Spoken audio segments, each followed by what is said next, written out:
Hey guys, welcome to the 716 Sports Entertainment Podcast. And today we are going to take a look at the coaching of Sean McDermott. And we are going to break it all down for you. We've been wanting to do this for a while and just kind of look at whether or not we think Sean McDermott has been a successful coach for the Buffalo Bills. Where do the Bills go? Is there a ceiling with Sean McDermott? Do we think that he has the chops to get this team over the hump? We're going to look at his record. We're going to look at his postseason record.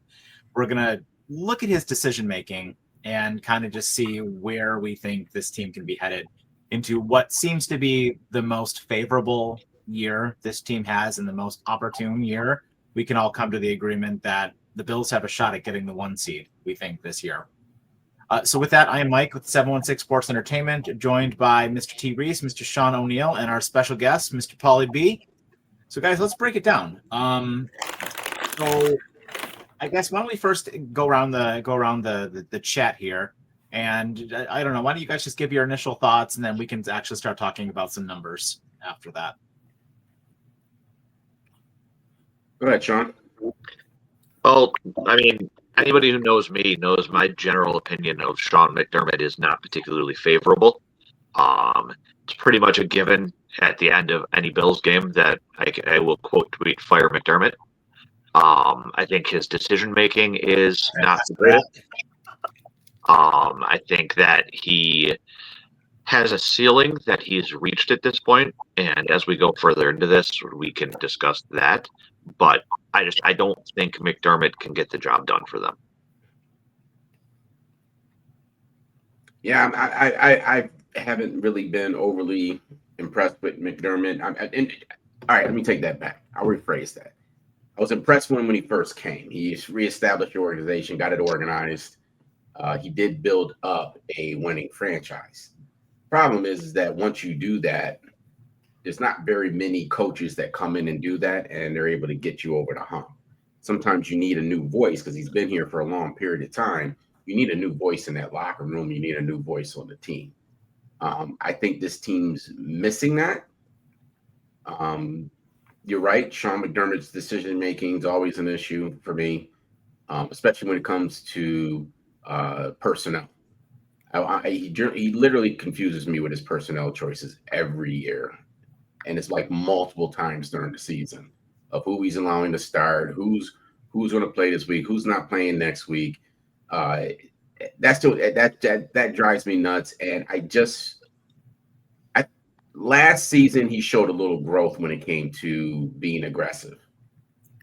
I know a lot of people tout the fact that he goes for it on fourth down quite a bit, but that's something he's just started doing the last season or two. He's been here for a while. We've been begging him to go for it on first or on fourth down. You got Josh Allen. I mean, why are we questioning fourth downs every single time? It's 4th and 3, I'm going for it. 4th and 4, I'm going for it. 4th and 5, I'm going for it. It's Josh Allen. Either he's going to make it, or he's going to get the ball to somebody to make the first down. You got to give him that opportunity. And I could see some frustration in Josh Allen's face when he decides that he's not going to let him touch the ball to make the play that we need.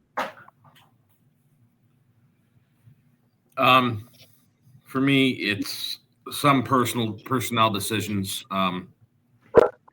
Especially seems like in the off season. I remember when I kind of was out on him a couple of years ago with his handling of Stephon Diggs before his last season, and the way that whole thing was handled. At least what has come out publicly. You never know. I mean, and even with what Reese is saying with the in-game personal or the in-season personnel decisions,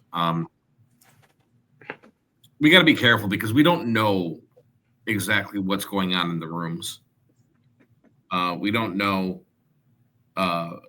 why certain personnel decisions are made. We're not privy to certain information. So I'm trying to be careful with it just because you do have to respect the guy's record.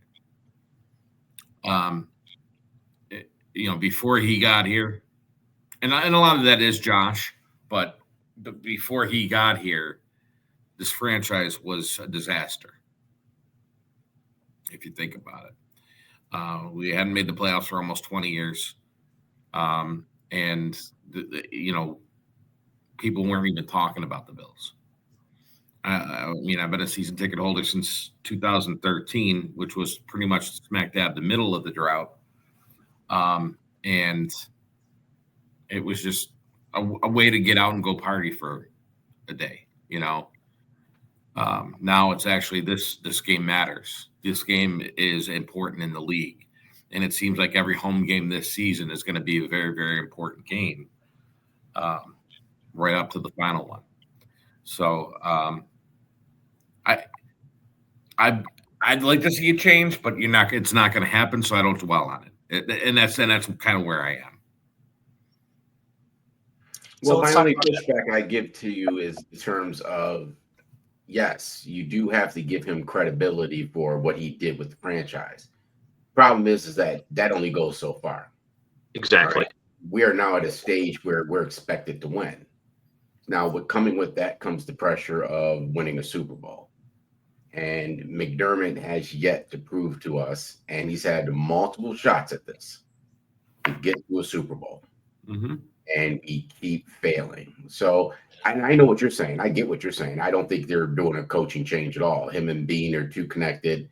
They're in good with the Pagulas. Pagulas don't like to ruffle too many feathers. They like to let business just play out and let everybody else handle everything.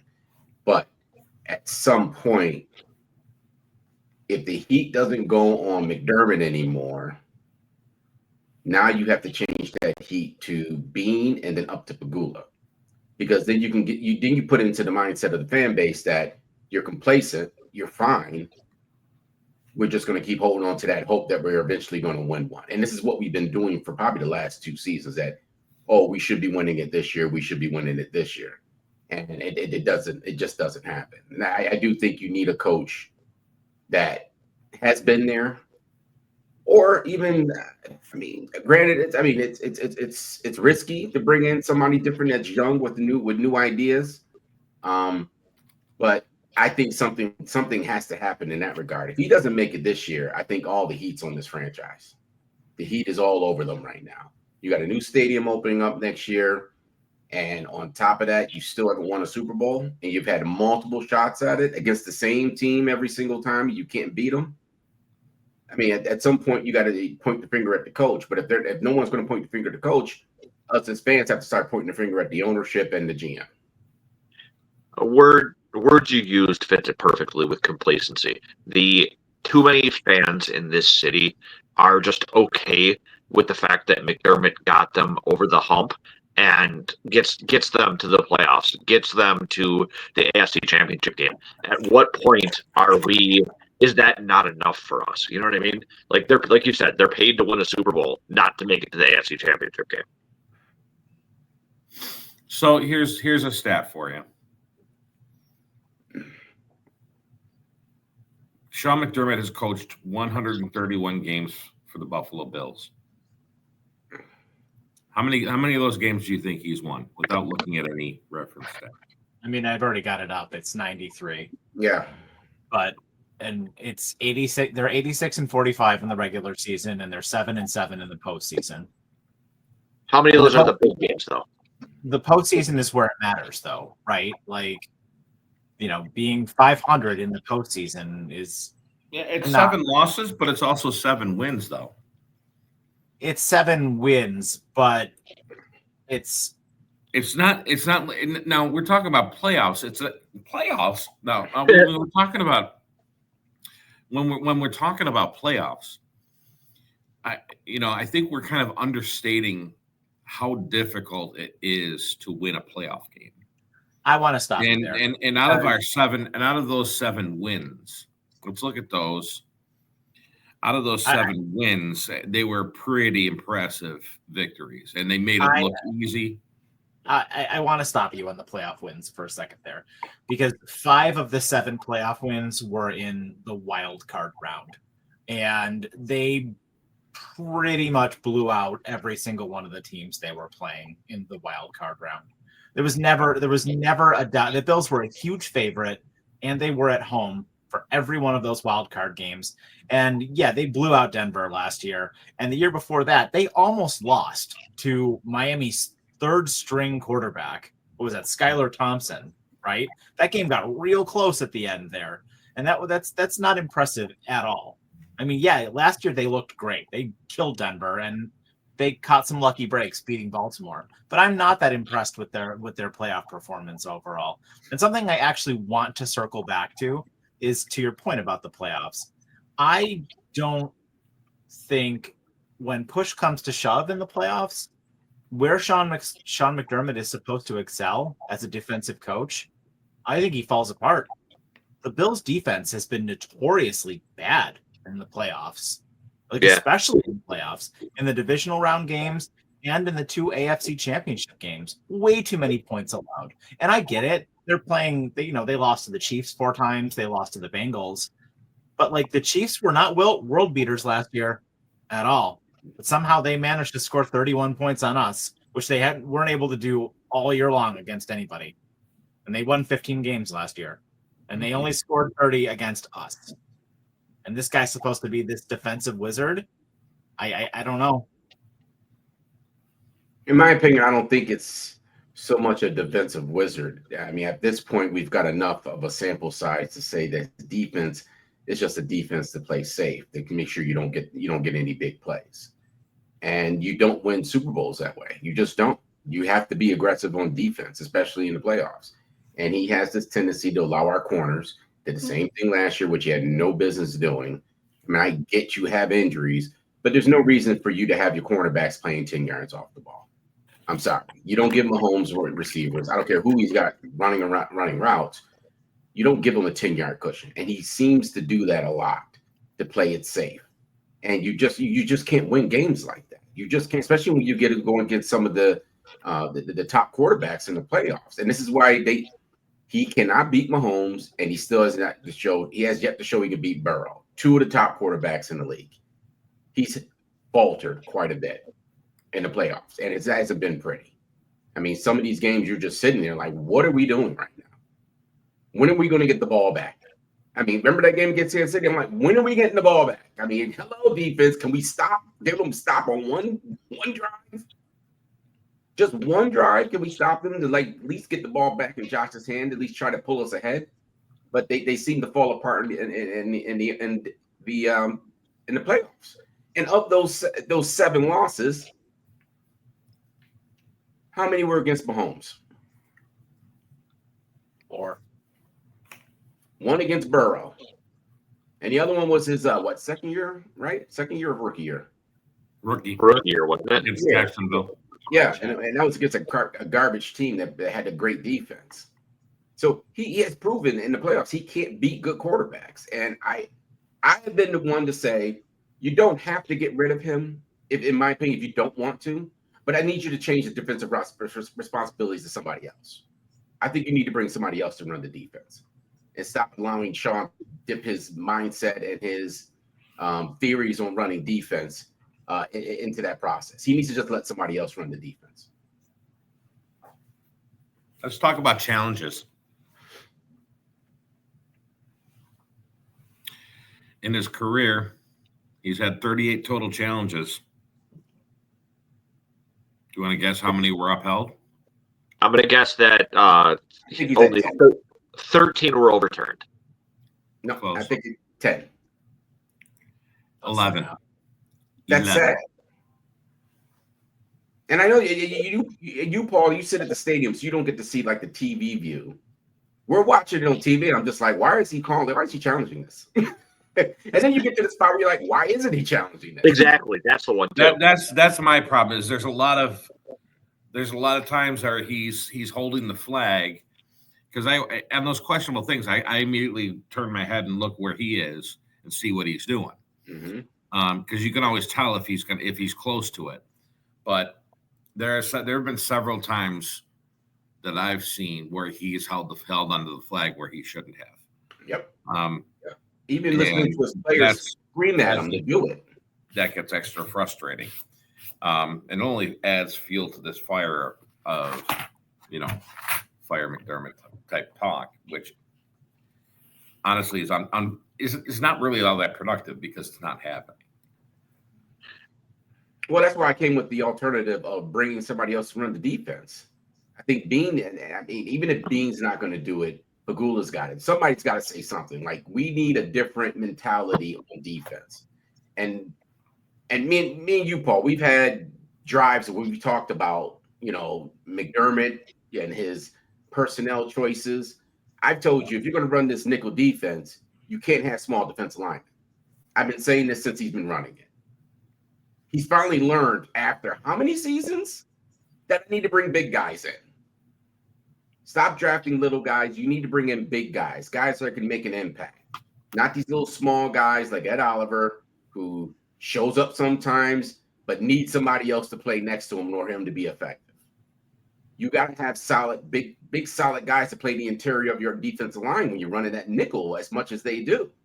And he's more about pressures, which I can give a crap about pressures right now. I'm so tired of hearing about pressures every year with McDermott and his defense. It's not winning you anything. It's not. You need to. You got to blitz. You got to bring in players that can blitz. You got to bring in players that can stop. That can shore up the middle of that defensive line. And he's waited all the way up to now to decide that he wants to do this. Now we're gonna have to see what happens, obviously. But this was way too long of a time for him to decide that he needs to change that defensive line. He's plugged so much money in the defensive ends on this team. And we have not had one guy with the amount of money they're paying defensive end even come close in the top 5 in the league in sacks. They bring these guys who are short players. They're not gonna be out of their spots very often. They're very safe. Rousseau, to me, you drafted him, but in my opinion, it's a disappointment for the fact that he's a first-round pick. And to me, he's a solid defensive end. He's just not an impactful defensive end. He's not the guy that's going to make the play for you when you need it. Same thing with Ed Oliver. You need somebody. You need an impactful guy, and they just keep avoiding that. Yeah. Again, I mean, if they don't win, if they don't at least make the Super Bowl this year, I better start hearing, winds of change. Mm-hmm. And because obviously after 8 tries at it, you got to get in there. I mean, this window, it's not rapidly closing, but it's. I mean, Josh is turning 30, or did he just turn 30? Well, how many more years? Right, like how many more years can you have Josh Allen doing the things that he does, running people over the way he does? Like, that's not gonna last much longer. Like, his body is not going to allow him to do that past 33. We have an expiration date on the time we can take advantage of this, and if they don't do it soon, that time's going to pass. Yeah. Well, I'm not even so much worried about time. My issue so far is where they're deciding to focus their key players on this team. We've been begging for them to draft a wide receiver in the first round. They don't ever do it. And they try to use the Stephon Diggs. Oh, they got Stephon Diggs, but they traded the first one. I don't count that. They have yet to draft a real good young wide receiver in the first round. They have not done it since he's been here. Now, come on, guys. I mean, you have this quarterback, a unicorn of a quarterback. You telling me not one time have you thought about drafting a wide receiver in the first, at least moving up? This is why Philly wants to check. Philly has changed their mentality to screw picks. Get the guys we want. And that's what they do every year. Yeah, you're going to have a season where you're going to lose in the playoffs. That's fine. But they're winning too. They're winning Super Bowls on top of it. So you got to like just bite the bullet and just screw draft picks at this point. If you ask me, I say screw draft picks. I think at this point you need to just go ahead and get the guys you need. And Bean just doesn't pull the trigger on it. And it's always defense. I mean, every year it's almost defense. And if you don't do defense in the first, they wait to the second, then they draft somebody for offense. It doesn't make any sense. None of it. I don't know what math they're using, but it's not good. To your point about Philadelphia, I would take 2 Super Bowl wins in the last 10 years. Even if we didn't make the playoffs in a couple of those years, Yep. Philadelphia's won the Super Bowl twice in the last 10 years. I would take that in a second.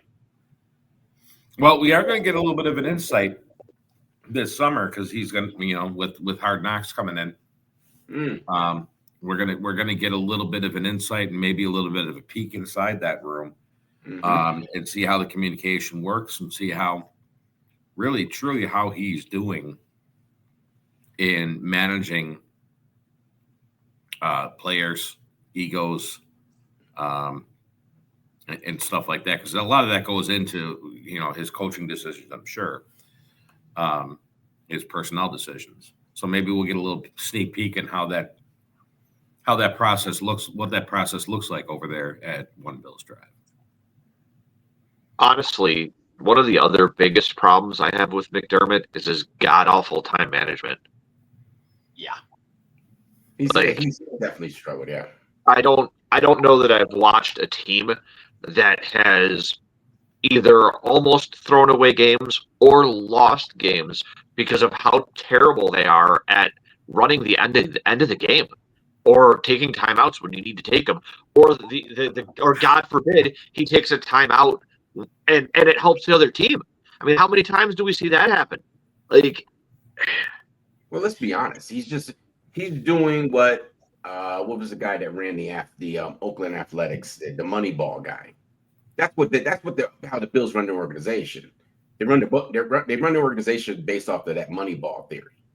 And you don't put your money into certain spots. You always ride this out, and this is the same wash and repeat every year. You should eventually win a title if you stay the course. It's almost been a decade. The Moneyball thing doesn't work anymore.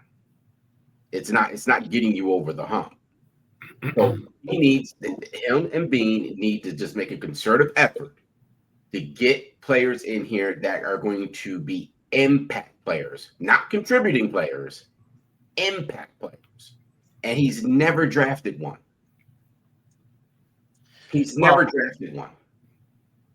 Yeah. You have some guys that are good. You get the Milanos in the late rounds, you get the Benfords in the late rounds. But in my opinion, those are not impact players. Those are not players that are going to win the game for you, especially in the playoffs. Philly has a whole team of impact players. Most of them are drafted. The Patriots, they knew what they were doing. And having Saquon Barkley and AJ Brown really helps, though, too. I mean, yeah, they went and got great players. But I want to touch on what Sean talked about a little bit there, because I was thinking about the time management thing. Not just like everyone's going to focus on the 13 seconds thing, like that debacle, right, against the Chiefs. But that was 4 years ago. Yep. I want to talk about like this year. Like, let's look back at that Houston game that they lost this year, where they got the ball with, what was it, inside of 2 minutes, and Houston had all three of their timeouts. And what did he do? Pass. Yep. Three times in a row. Yep. Like, against a team that has a really good run the damn ball and make them use their timeouts. Mm-hmm. Like, it's just it's astounding to, like, that was like, I remember I was watching that game with Sean, and Sean and I were both baffled that Houston got the ball back with their timeouts. Yep. It was unbelievable. And Houston just needed to go down and kick a field goal to win that game, and they got the ball back with their timeouts. It was unbelievable. I'd never seen such bad time management in my life. And it happens all the time at the end of halves and at the end of quarters, or at the end of games.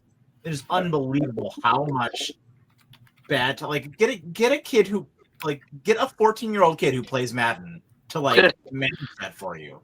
Like, seriously. My nephew plays Madden and he's great at it. And he could manage he'd be able to manage the end of game time better than Sean McDermott does. They always wait so long to call timeouts. And then another thing about timeouts too, when they need to, quote, stop, and as they say in Madden, the coach wants to stop and take a look at this and, reset his defense. How many times when they take a defensive timeout does it ever actually work out? They almost always get a first down. after he calls a defensive timeout or a touchdown or whatever else it is they need to try and do. Defensive timeouts never work. Well, he's not calling timeout for the defense. The only time he burns a timeout on defense is when he thinks it's a questionable call on the field. That's the only time he calls timeout. And he burns them doing that. No, there are so many times all the time. There are so many times where it's like right at the end of the half or right at the end of the game when, like, you know, there's only a few plays left, he'll call a timeout on like a 3rd and 10 or something like that. And then, you know, they'll always pick it up right after that. It's happened so many times. But yeah, I think we're all on the same page. And listen, I don't want to turn this into a beating down McDermott podcast because there is good stuff that he's done. Yeah, you know, he seems to be a very respectful person. He respects his players. He seems to get along. We'll know what, like Paulie said, we'll see during the Hard Knocks if he really gets along with everybody. But I think that there's one person that's probably nervous about this Hard Knocks is probably him. Because now this show can literally decide your future into the year when it comes to the fan base. Yeah. And if the fan base starts pulling up the heat after what we watch it during this off season, I don't think the Bills have any much of a choice if it doesn't turn out this year. I'm sorry. I don't want to just make it. They have to win the Super Bowl this year. I'm sorry. They have to win the Super Bowl this year. Yep. At least make it. I mean, I think to Paulie's point, though, if they make the AFC Championship game again, he's not going anywhere. Hell, if they make it to the divisional game again, he's not going anywhere. I think the only way that he would be on the hot seat is if they don't make the playoffs at all, especially this year. Well, that is definitely one contributing factor. If they start going on a decline, then yeah, obviously, I mean that's the easy call. You got to make a change. But if this year happens, with changing your got to be gone. Listen, Kansas City was winning with coaches like Marty Schottenheimer and stuff. They finally made a decision to bring in a coach like Andy Reid, who's been to Super Bowls when he was in Philly. He comes in, immediate change, and they get their Super Bowl. The problem is in my opinion, the problem is that the Pagulas won't kowtow to outside pressure. So no matter how much us as fans want change of some sort, we see it with the way they treat the Sabres. They're not going to go out of their way to change something that they feel is working. Well, I think a lot has to do with the fact that they don't live here full time. So they don't hear all of this. I don't even think they pay attention to it. Oh, I bet Terry does. They know how pissed off we are as a fan base right now. I don't know that I'm pissed off as a fan base. It's been a good product. Yeah, I mean, but the product only gets you so far. Do you have to upgrade, right? It's entertaining. I mean, listen, it's not. I mean, it is all about, at the end of the day, all about winning and losing. But the last 7 years or 8 years of watching this team has been super entertaining. The drama, the miracle plays that have happened on both sides of the ball. You know, Hail Murray. You know, these games have just been so much more entertaining for this franchise and has put the franchise on the map, and that can't be denied. And Sean McDermott's role in that can't be denied, and that does have to be respected. I don't want to be a fan base because I before 13, I was living in Boston, just like miles away from Foxborough. And that was when they were winning Super Bowls with Tom Brady.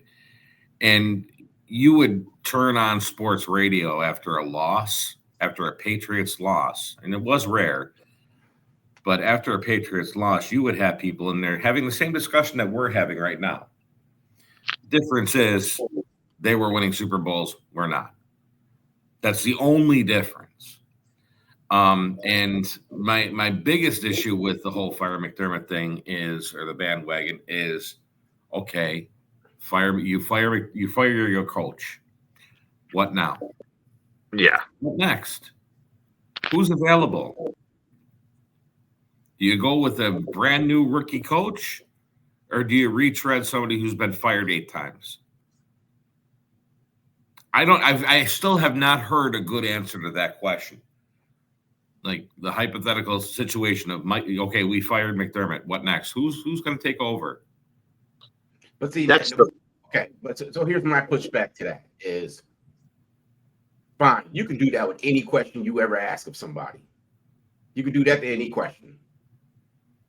The problem is that football is a risk sport, and you have to be risky. McDermott's not a risky coach. The organization is not a risky organization. The risky organizations win the Super Bowl. Philadelphia, Kansas City. Teams who risk themselves to win games and win a Super Bowl. But the Bills did risk. The Bills did take several risks in this buildup. I mean, Josh Allen himself was a risk. You know, he came out of the draft. I mean, yeah, he was highly touted, but at the same time, he had a lot of question marks and a lot of people saying that he could never do this. He also wasn't who they were projected to pick either. Wasn't it Rosen that they were projected to pick? Yeah. So, I mean, you're right. Taking Allen in and of itself is a risk. But in regards to what you were saying about getting rid of McDermott, I mean, the NFL is just a nonstop carousel of coaches getting second chances wherever they go. I mean, it's very, very rare to see any new coaches. You know what I mean? That's fine. But nobody's available. Nobody's available. Oh, when you're was right. a good coach that maybe Vrabel? But do you think Vrabel's going to coach for the Bills? Well, he probably would if he was available. If it was offered to him, I'll be honest with you. If it was offered to the Bills of Vrabel to go from here to New England, he would have picked Buffalo. Guaranteed. No, I still think he picks New England because he played for New England. Don't care. He would have picked Buffalo. You get the opportunity. Quarterback. Yeah, you have the you know what? We'll never know the answer to that question. Number one. Well, I think he will. Here's a question that I'd like to ask everybody here. Who do you think would be the next head coach if McDermott was fired? Mike, go.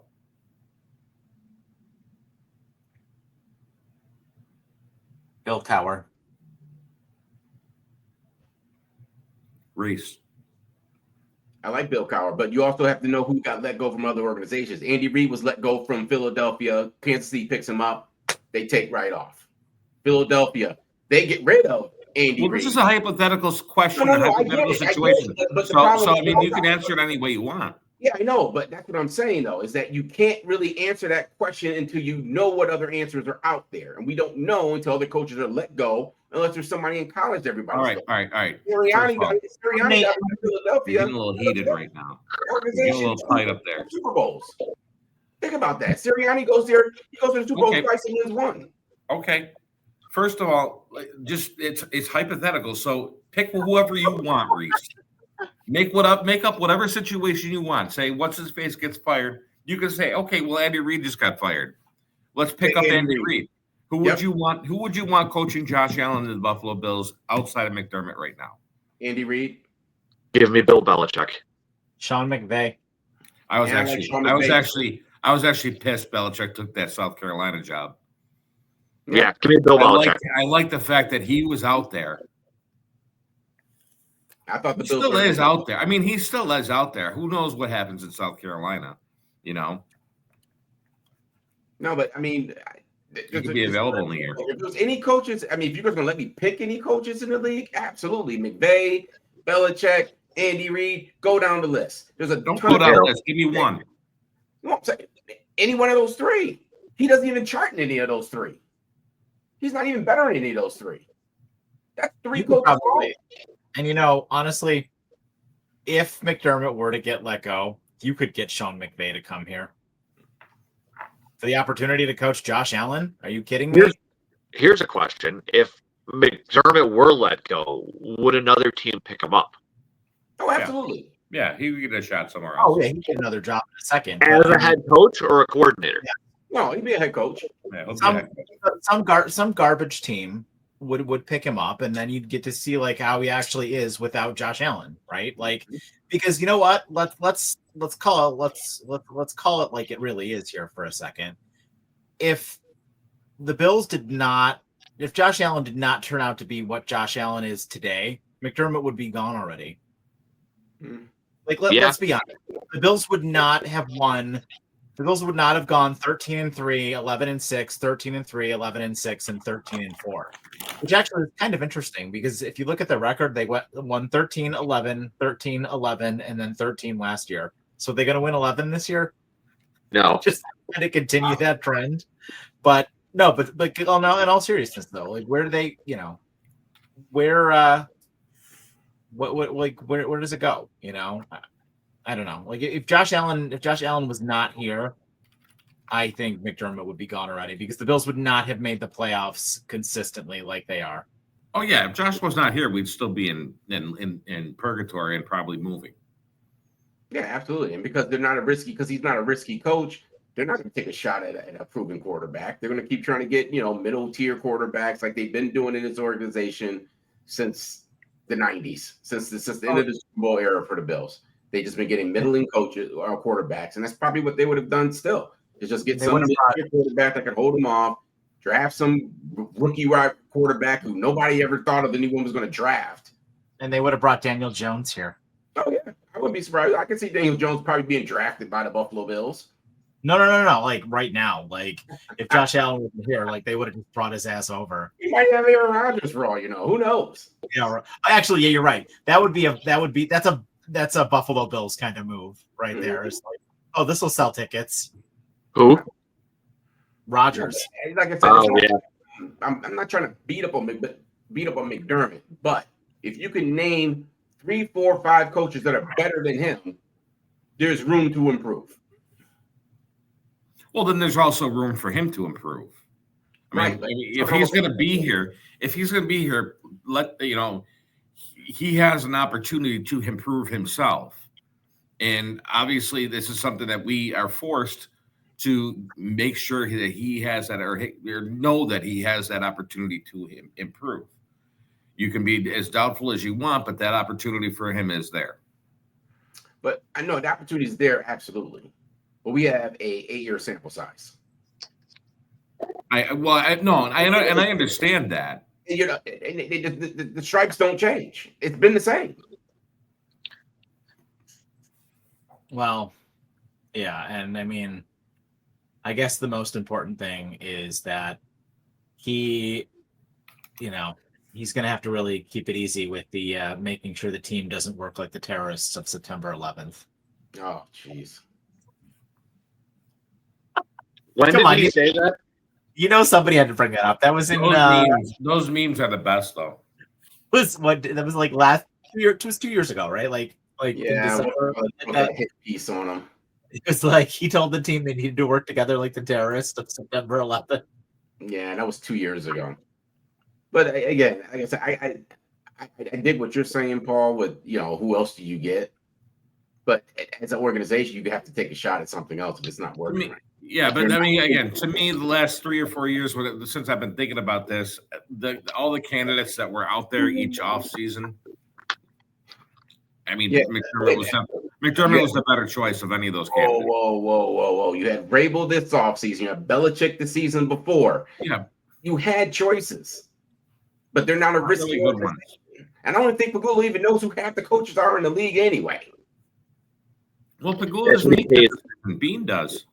That's what he pays people for. But see, that's the problem with Bean is he's too close to Sean. He's not looking at other coaches. You need your owner to. Why should he? Why should who? Why should Bean? If Bean let go of McDermott and it blew up in his face, that's his job too. Then. Yeah. Yeah, but Sean McDermott has a solid winning record. If he wins 14 games this season, he'll have 100 regular season wins. And I don't know if even Marv did that. I can name other coaches that have done that, and they never. No, for the Bills. For the Bills, let's keep it. No. We're gonna go history. Martin Scheinheimer, 100 wins, squat. Yeah, well, there's some coaches that are just known to be regular season coaches. It's unfortunate, but it's the way of football. There's only one team out of 32 that can win the damn Super Bowl. So at the end of the day, there's 31 teams that just aren't good enough. Yeah, he's basically right now in my opinion, he's the modern day Marty Schottenheimer. That's what he is. Good during the regular season, can't pull it out in the playoffs. He's white Mike Tomlin. I mean, it's only going to take him 2 more years to pass Marv Levy at the rate they're going. So yeah, but I could care less about inter-team statistics. I want to win a Super Bowl. Yeah, I think if they win a Super Bowl, honestly, like he has a job as long as Josh Allen is here. Yeah. I can't argue that because I mean we don't think it's going to change, obviously. But I mean, we're going to talk about our opinions on this. In my opinion, it absolutely has to change. If he doesn't, if he doesn't win it, I'm sorry. I'm not going to want to get to the Super Bowl. We've been begging to win one. They've been close multiple times getting there. So now we get the one Super Bowl, and then we're just going to sit on that and be like, okay, he's good for another 4 or 5 seasons. I will say that making the Super Bowl is at least a step in the right direction for me versus what we've seen. Like I said, my biggest issue with him, and it's the thing I get into with people with all these homers online all the time, is just that when is it making it as far as we do just not good enough? We've seen it every year. Like, we need to take at least that next step. And McDermott needs to prove that he's the coach that can take that next step. I got zero trust of him in the playoffs. That's my. I got zero trust. I think it depends on who they're going up against. No, I don't think it matters. They've only go up to the same team almost every year, and they can't win, and they can't beat them. I mean, let's be honest.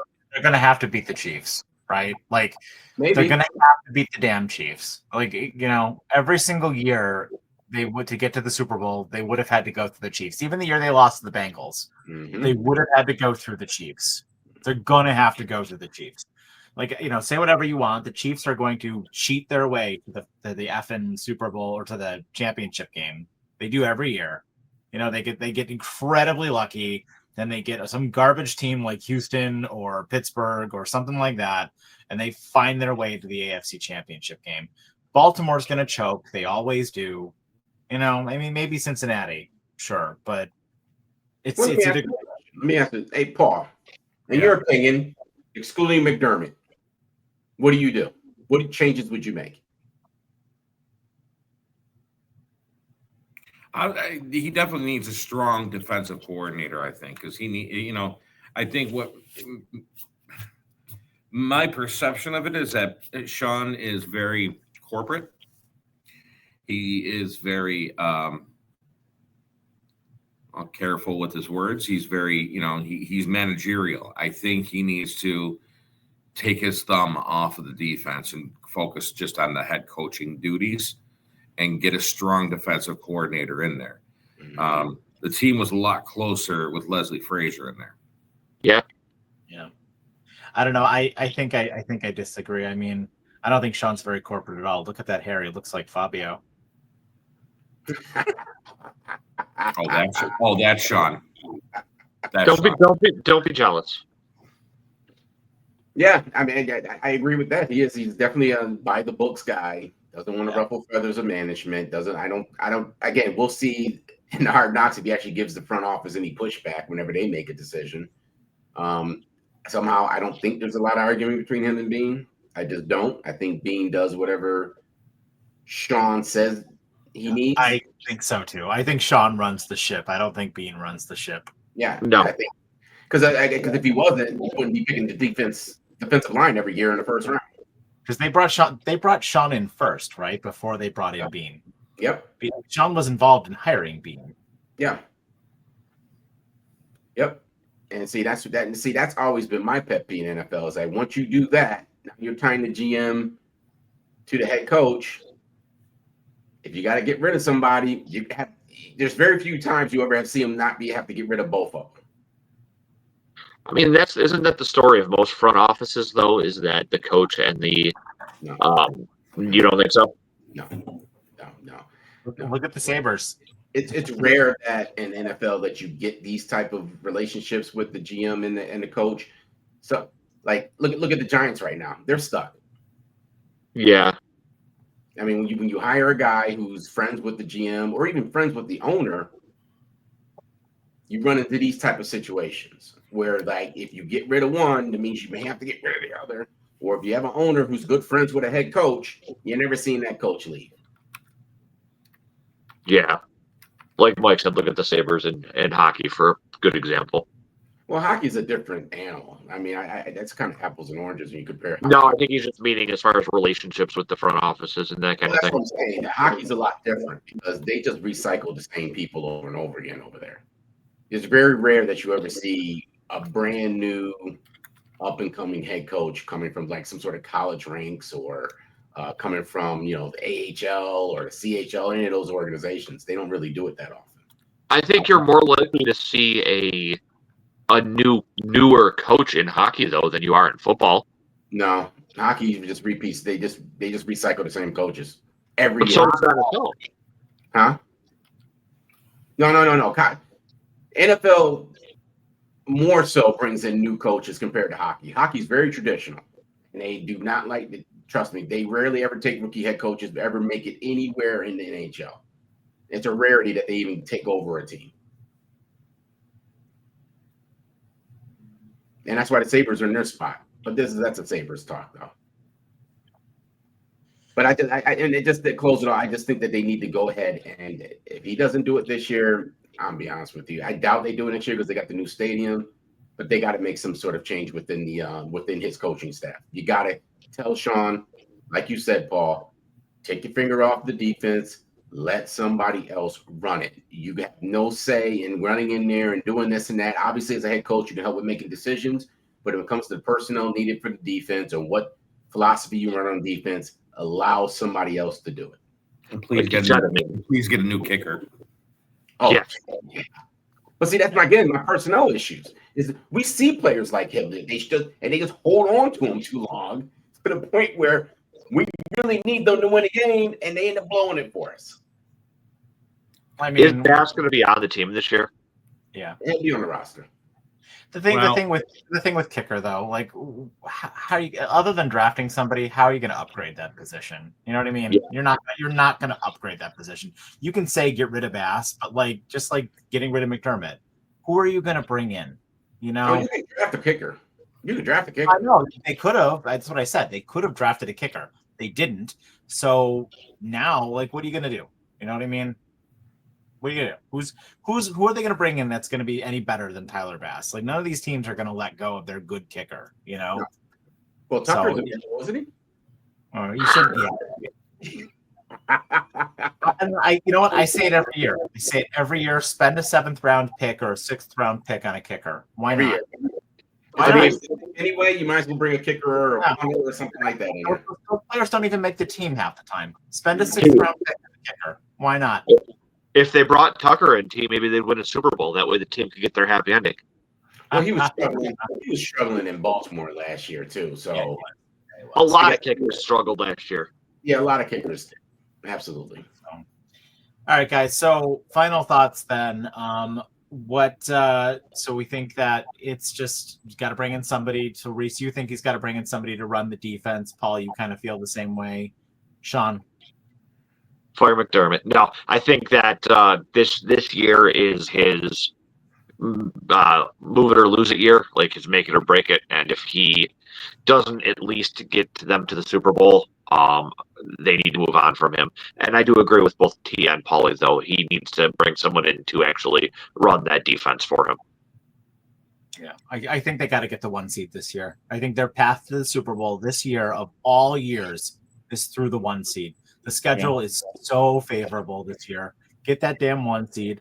Play 2 playoff games to get yourself to the Super Bowl. And if you can find a way to not have to play the Kansas City Chiefs, or play them in your building. I don't think that even mattered. They beat us here last year. Yeah, but this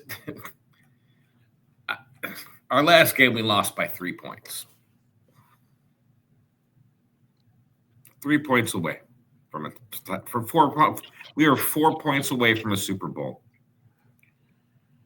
And let's be honest here too. We got screwed in that game. That was Allen's run was a first down. Say whatever you want about it. That 4th and 2 that they ran, that was a first down. The Bills Yep. got hosed on that 1,000%. They had the first down even before that play when whatchamacallit, the tight end caught the ball and they spotted him short. But you guys are 4 forgetting. points away. He was driving down the field, Reese. You can't deny it. Josh Allen was driving down the field. They were going to score a touchdown on that drive. Yep, they were 100%, and we were not going to let another 13 seconds happen. They score there. That game goes completely different because at that point the Chiefs are the ones chasing the Bills. Again, why were we in that to begin with? Defense. Yes. Defense. And for some reason, they just kept trying to do the tush push over and over and over. As a head It's coach, always the same way. Always to the right. you got to tell your offensive coordinator, cut it out. Let's get Johnson or somebody with a little weight behind them and run the ball through them this time. But they kept trying to run it. Kansas City was waiting for it, and they just kept hammering away. Here's another decision in the game. We should never even been in that spot. If your defense had to stop here or there, at least in the first half, we probably could have walked away with that game, making Kansas City chase us from behind. But because your defense can't get them off the field, now you're in a spot that every single play that Josh Allen runs matters. If he doesn't make a first down, it matters. And you put the game, and I've said this before, Paul, right? Do not put the game into the referee's hands.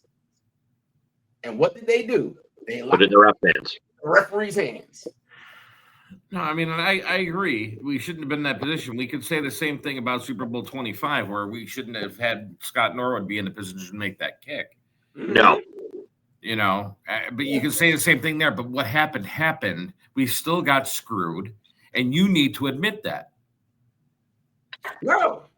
You allowed the refs to make the call for you. No. You don't deserve the win. You know that, Paul. Come on. You know that. Yeah, but he was over the line, dude. He was over the line. Don't care. You don't care. We got you allowed the game to get into the referee's hands. And they ultimately were the deciding factor of whether you won the game or not. And you can't do that. Especially against Kansas City. You know they're going to favor Kansas City no matter what. And you allowed the game to get there. Again. You had the ball in your best player's hand at the end of the game. Mm-hmm. He got the ball over the line, and he got screwing the entire team and the entire fucking league because nobody wanted Kansas City in that Super Bowl. Nope. I understand. Nobody cut the league. But you have to look at the entire spectrum. I've already acknowledged your point and agreed with your point. You need to agree with my point. That one play should not have mattered. That drive would have continued, and you would have seen a Khalil Shakir touchdown. Yeah. Well, again, this is why you should not allow the game to be put in. You don't put your game into the ref's hands. Yeah, but there's some points where you don't have a choice. Yeah, you do. Better defense. Choice there. Okay, who am I giving the ball to? Whose hands? Listen, no. I'm not going to let you get away with that, Reese. Okay. Not anymore. It's 4th and 1 in the AFC Championship in the fourth quarter with less than 3 minutes left. Mm-hmm. Whose hands do you want that ball in? Whose?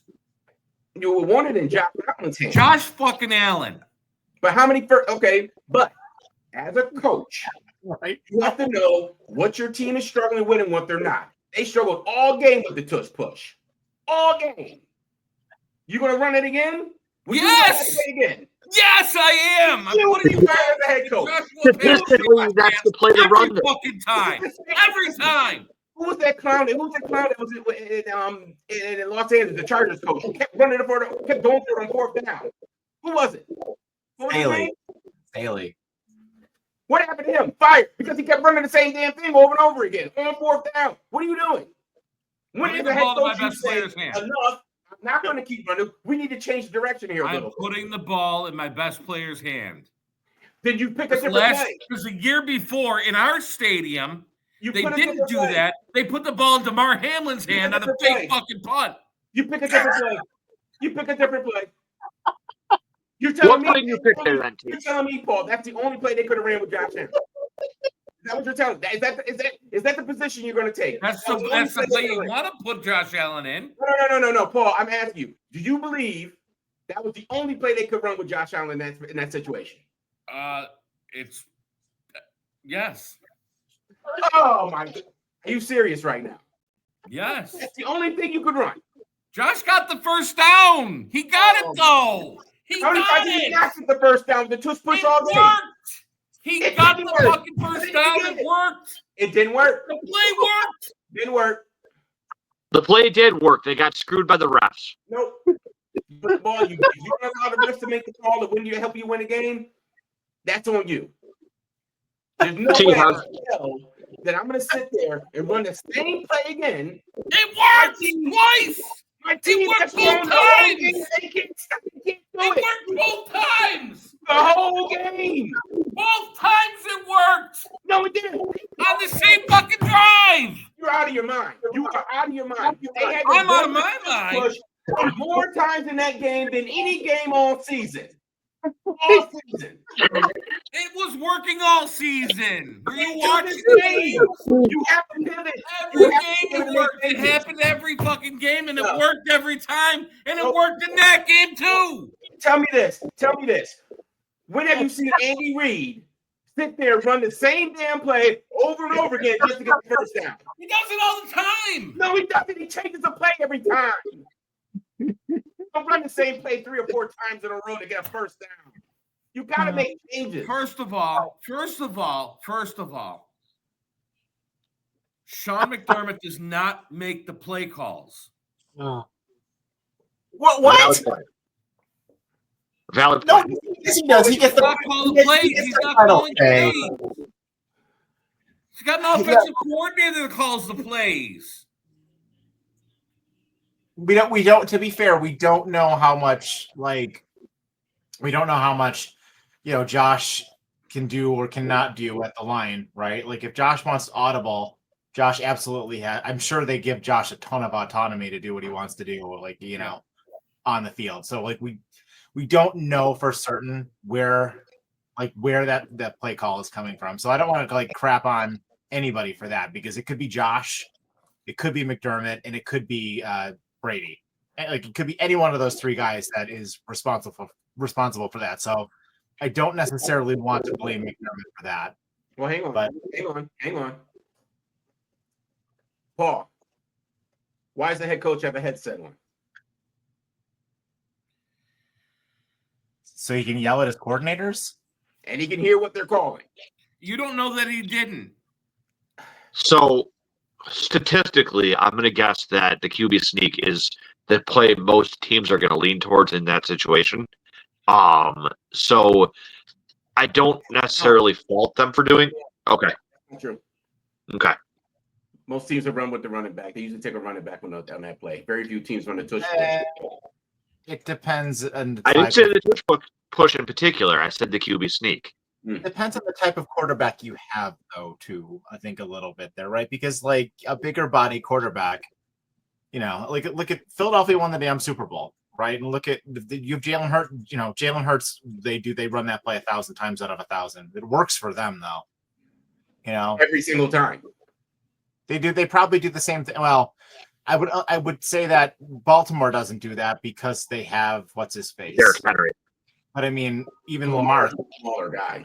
Yeah, Lamar's not going to run up the middle, right? But Derrick Henry could. I mean, yeah. Why? When you have Derrick Henry, why wouldn't you give him the ball?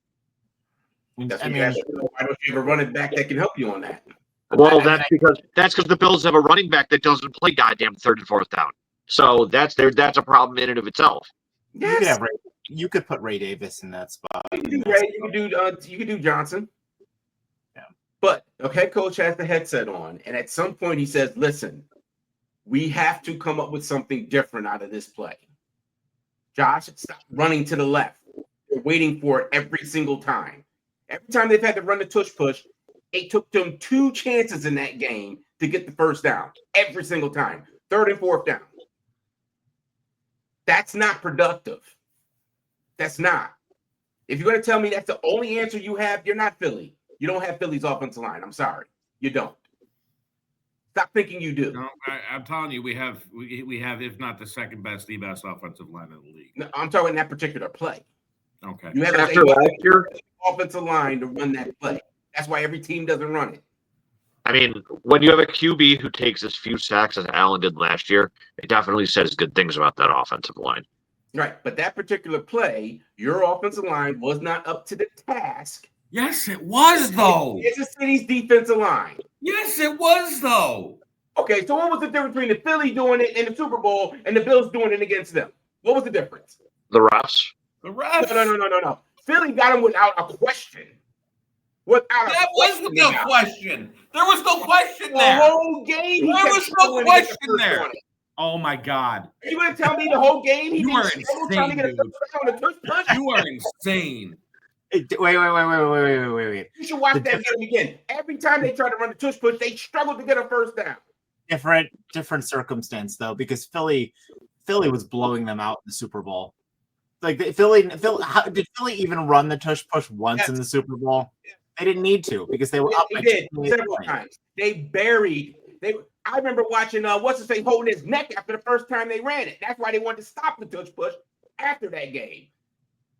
All of them were holding their necks at the end of it. They were doing it every time they needed it. I don't remember them like I'll have to watch it back because I just remember Philly like blowing them out like with the passing game and with Saquon. So their offensive line beat the hell out of Kansas City. They were holding their necks every time they did the tush push. Yeah, but you know what? The thing with Philadelphia though is like say what you want about that, but the bigger thing with Philadelphia was not the fact that they scored 28 points against the Chiefs. It's the fact that the Chiefs scored 0 points against them. Because when the score was 29, what was it, 28 or 29 to nothing before Kansas City scored their first point. Mm-hmm. I mean, you know, every single point Kansas City scored in that game was basically a garbage time point. Pretty much. You know, so like that's the difference. Kansas City was ripe to be had last year.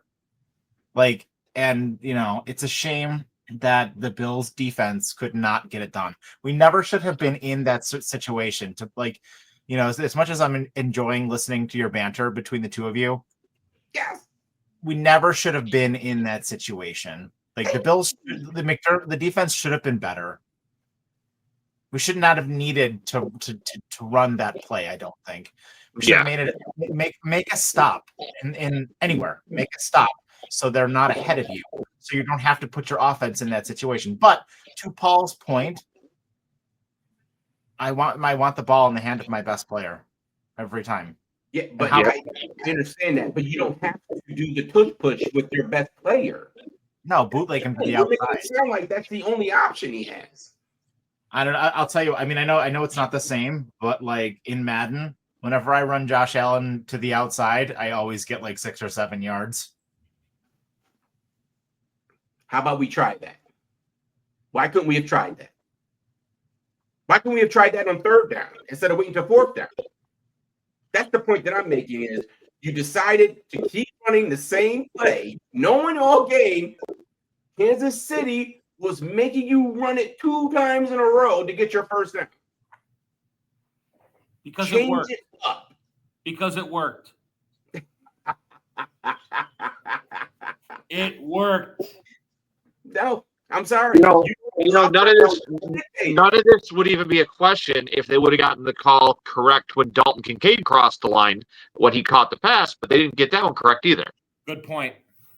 But again, this is my issue. You allowed yourself again to get in a situation against the Kansas City Chiefs and need the refs to play on your side. They didn't allow themselves. Dalton Kincaid had the first down. The refs ruled against him. They didn't pick it up the next one after that. You're pointing at specific plays. They should never have been in that situation. Because every game is made up of specific goddamn plays. If there's no plays in the game, it's not a fucking game. Bills, top to bottom, were a better team than Kansas City.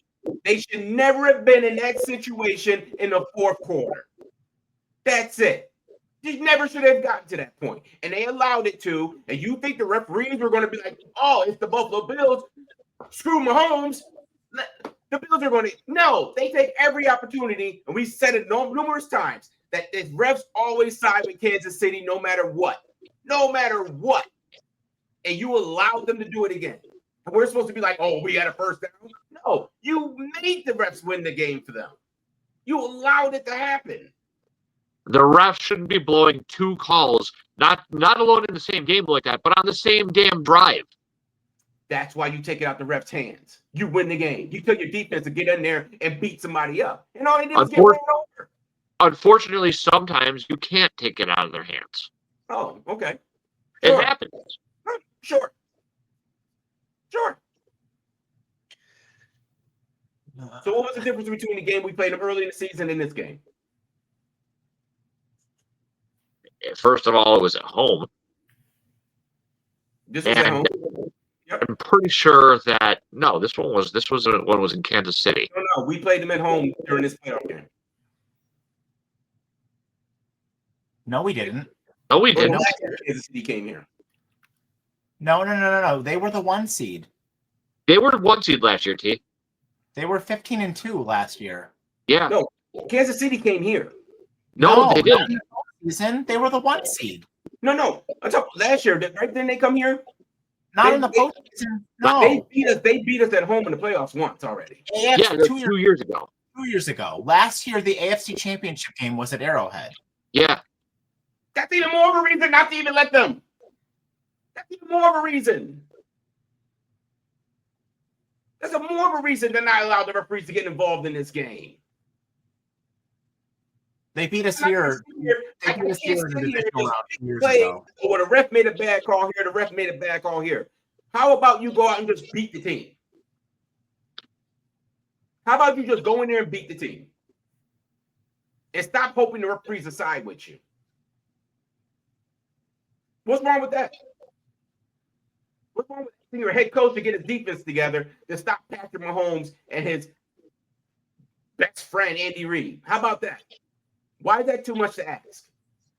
But yeah, every year we're doing this picture behind Paul. Every time we play Kansas City. But what about this play? But what about that play? It's the same result every single time.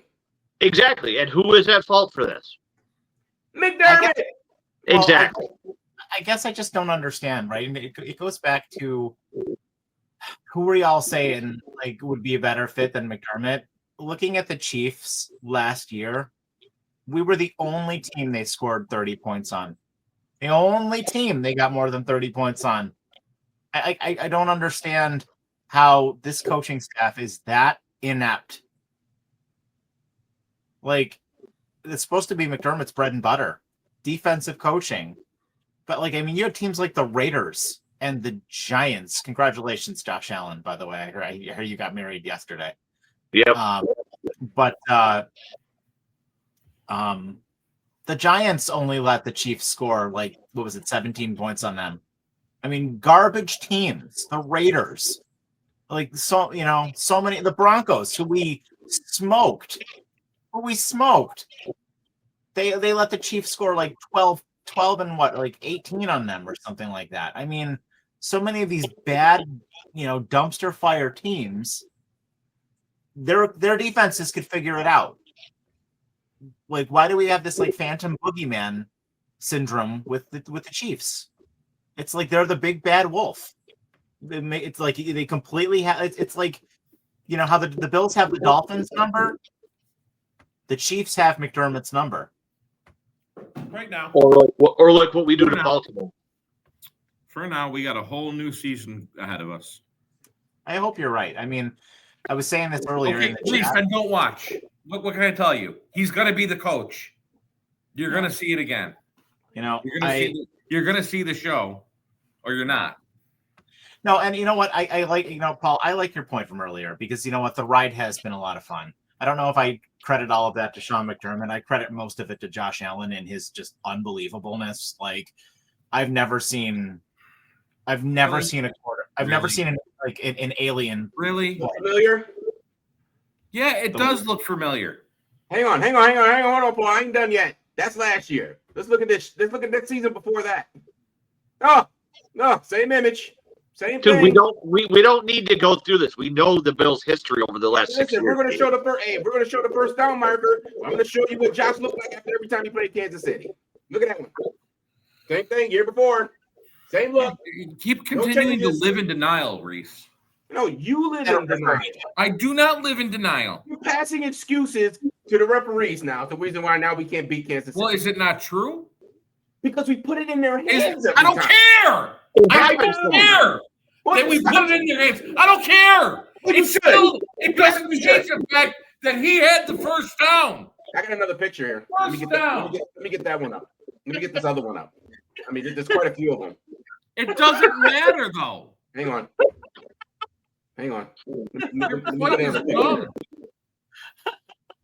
At the end of the day, it doesn't. It happens. Sometimes games come down to being in the ref's hands, and we should not have to lose because it happens to end up in the ref's hands. Shit happens. It does. Yeah, that was after 13 seconds, man. I would have looked like that too. Those are 3 images from the last 3 seasons. That's what T looks like after his low life. Over and over again. So if you're going to show pictures, I'm going to show pictures. This is the same result every time. That wasn't a picture of him getting robbed. Oh my God! And the year after that wasn't a picture of him getting robbed. I refuse to use the referees as an excuse to lose a game. Sorry. I'm not saying that. I'm just saying if he would have called that correctly, it would have worked, and we wouldn't be talking about this right now. Yep, that one play. Yep, that one play cost the whole game. That one play 100% changed the direction that game was going. The Bills get that first down right down the field, as Mike says. That's fine. The Bills score there. They get that first down. Kansas City's then the team chasing the Bills, not the other way around. Yep. Am I wrong, Mike? Am I wrong? Yep. I mean, if the Bills get a first down there, they're on what? They're inside of Kansas City's 40 with near like 35, I think. Yeah, it was like the Kansas City 42 or something like that, and it was outside of the 2-minute warning, I think, at that point. Kansas City had a timeout or 2 left. I'm sorry. You as regular fans, you can use the refs as an excuse. But you can't. As a coach, you cannot use the referees as an excuse. No. Listen, I'm not using that as an excuse for the coach. I'm using that as an excuse for the reason we lost. The main reason we lost, the immediate reason that we lost, was because of bad calls. No, it's because you had a bad defense. That's why you lost the game. Had nothing to do with the referees. You lost the game because you had a bad defense. He got the first down. Again, Mike, what's the stat on Kansas City in points last year? Nobody let them get over 30 points. Except the Bills. I rest my case. Barely over 30 points. Name a playoff game they've stopped Kansas City.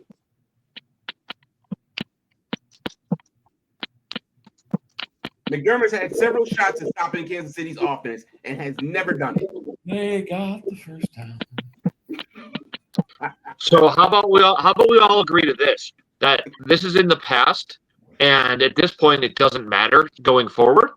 And let's see what happens this season. No, because Reese is going to hold every fucking mistake that Sean McDermott has ever made against the entire team, and then that's how he justifies. That's how he justifies his negative shit-ass attitude towards the team. Mm-hmm. Yeah. I mean, it's a golden rule in every sport. You don't let the referees. You don't put the game in the referee's hands. Every sport. It happens sometimes. But at the end of the day, it happened. But that's every. At the end of the day, it happened. You got no defense. You don't win the game. Don't matter what kind of calls referees give. Doesn't matter. Can't change the past. Can't coach retroactively. What does that got to do with anything? In the moment, that play worked. It was the right play call at the right time, in the right situation, and it worked twice. So you're fine with us just putting it in the referee's hands every single time we play Kansas City. I'm not saying that. It sounds like it to me. I'm not saying that. I'm disagreeing with you about the play call choice because it worked. Sure. Mm-hmm. Yeah, because we were running it so effortlessly through the whole game. All right, guys. All right. You should watch that game back, and you tell me how many times They got stopped more than the times they got the first down in that game. Michael, control your panel. All right. All right, guys. I think we've definitely had some good discussion here. We'll definitely we'll pick this up again, but I think we're running a little long here. So let's I've already given you guys your final thoughts. So let's just wrap it up. Thank you guys so much for joining us for this spirited debate as we talked about Sean McDermott. As you can see, we've had quite a bit of heated conversation here on where we think we're going to go. Obviously, we all want them to do well, right? And we all, think it's make or break time for the Bills to make it to the Super Bowl. It goes through the 1 seed, and they got to get it done this year. And I mean, we'll see what happens. I'm hoping for a good season, and I'm really hoping that they can get it done this year. So as always, I've been Mike with the 716 Sports Entertainment, joined by Mr. T. Reese, Fabio, and Mr. Paulie to be. Fabio. Thanks so much. Have a great day and take care.